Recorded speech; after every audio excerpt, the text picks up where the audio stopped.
Don't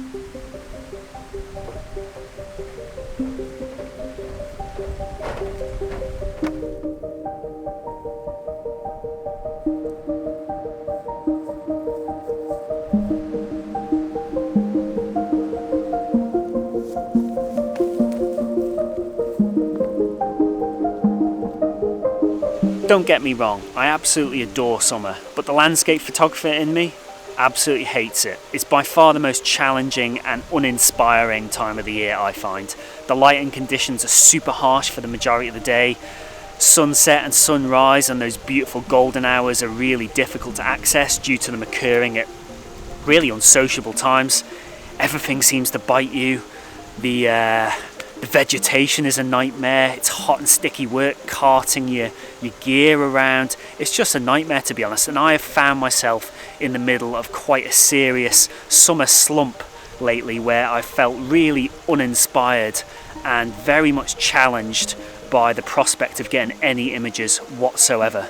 So today I thought I'd drag myself out the door, regardless of the super harsh light that you can see behind me, and see if I can challenge myself to get any images in these incredibly rubbish conditions, and hopefully somewhere along the way I can inspire you guys and show you some techniques how you can combat these horrible summer conditions and avoid falling into a bit of a summer slump just like me.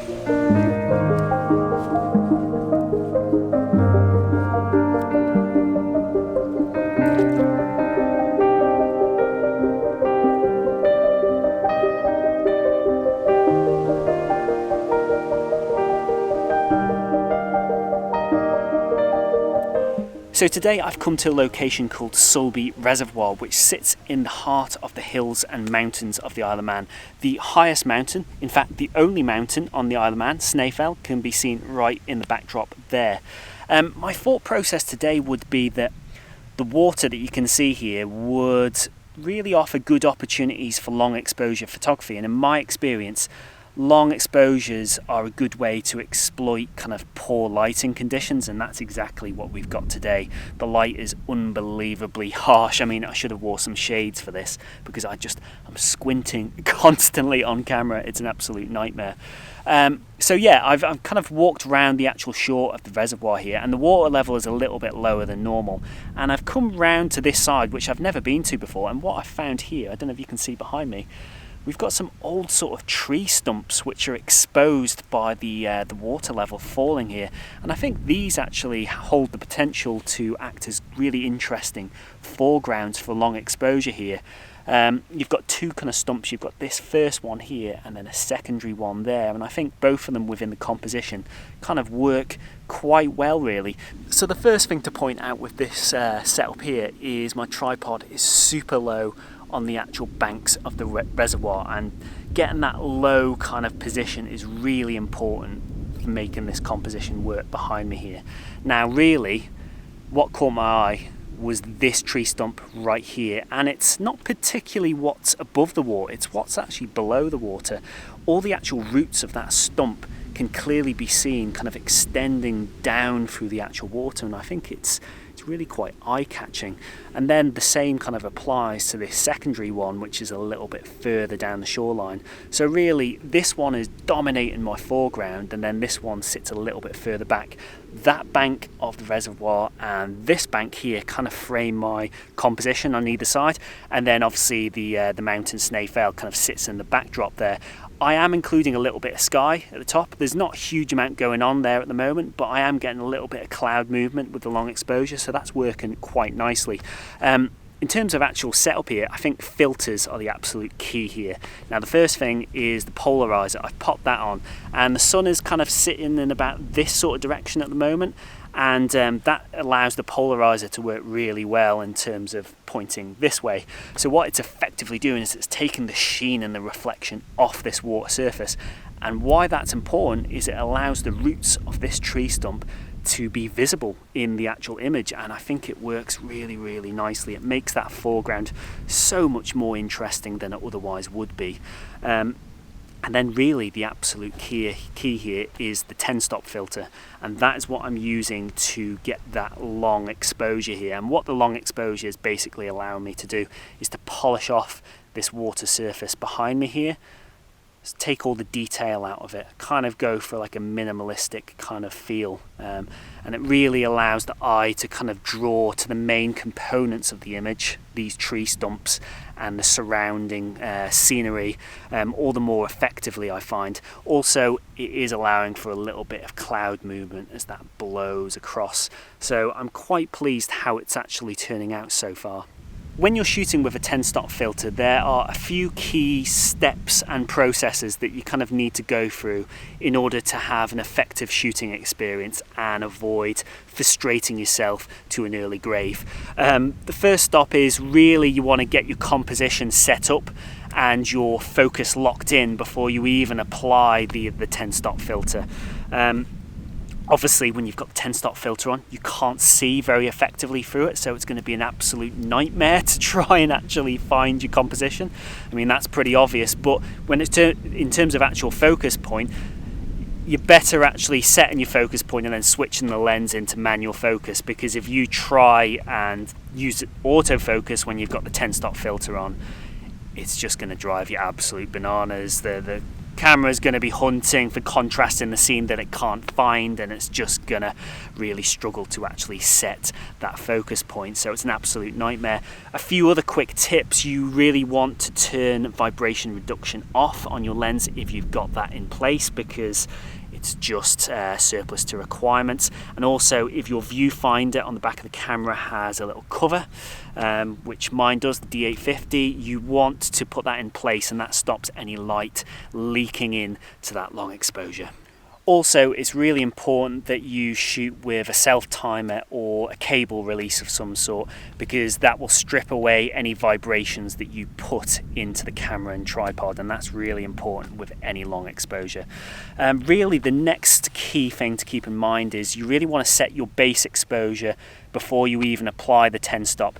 I mean, I've been there in my early days of photography where I would just put the 10-stop filter on and just trial and error it until I got to a right kind of exposure, but that is massively frustrating and massively time consuming, and it's just wasting time.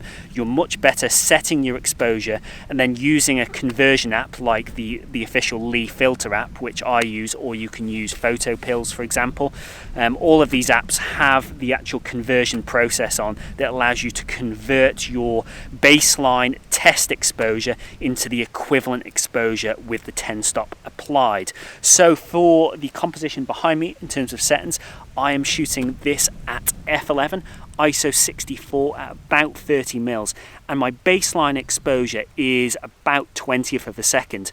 So when I apply that 10-stop filter, the Lee app is calculating that I need an exposure length of about a minute to give me the equivalent exposure to my baseline exposure.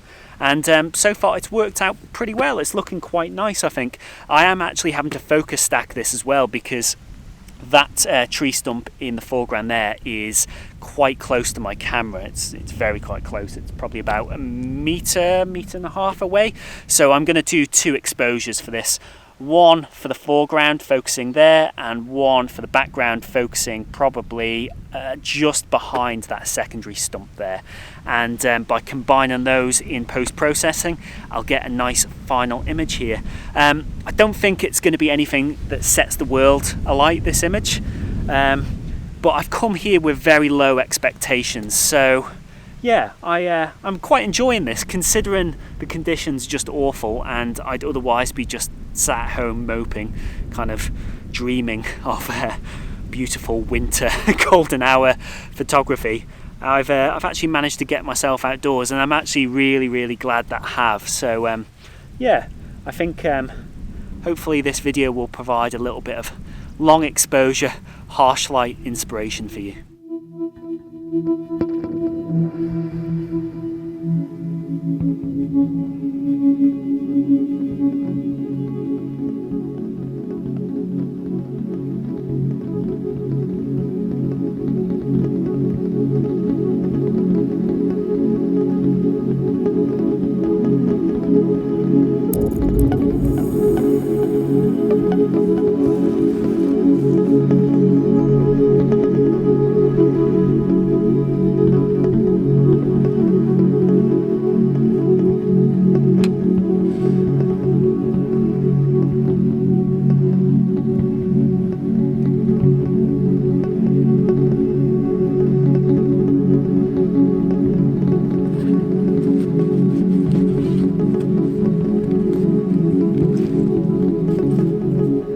found another composition, and it focuses on this thing behind me. Now, I really don't know what the technical term for these are, but I believe it's where the overflow and the excess water from the reservoir drains, but it sits out right in the middle of the water quite nicely, so it makes it a nice focal point for a long exposure with the water kind of polished off around it.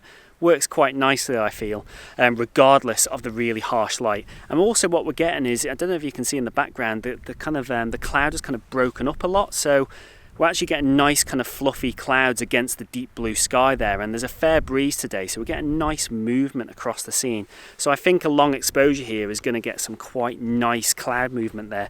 I do have my camera set up just there, you can see it on the wall.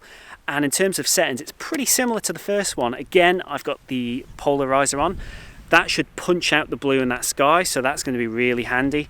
The 10 stop is obviously to enable me to run the long exposure in this really bright, harsh light. And settings wise, I'm about f11 again, ISO 64, probably at about 35 or 40 mil here. And my baseline exposure is 30th of a second, and with the 10 stop applied, that equates to, I believe, 30 seconds to give the same exposure.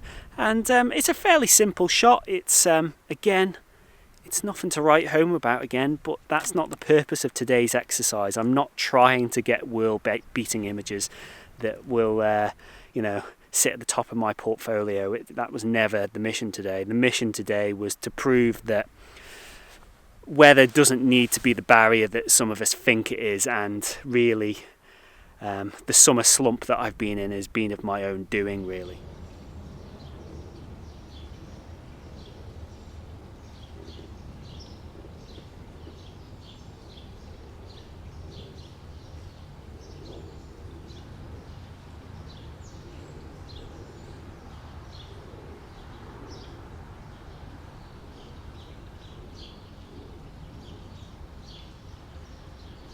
The battery ran out of my camera, so I'm now at home a few hours later on the same day. Overall, I'm pretty pleased with today. I don't think the images are extraordinary, but I think they're fairly solid considering the conditions I was given, and hopefully it proves to be a real kick up the ass that I need to get out of this real low patch that I'm in during the summer, where I feel really uninspired and lacking motivation, frankly. I think harsh light conditions can be really challenging. They make conditions look, no, they make scenes look very ugly and flat. But in my experience, long exposures are a really nice strategy to try and get over that. I think it masks a bit of that ugliness, and it allows you to kind of turn fairly mundane looking scenes into something a level higher, I find. That's certainly what I found at the reservoir today.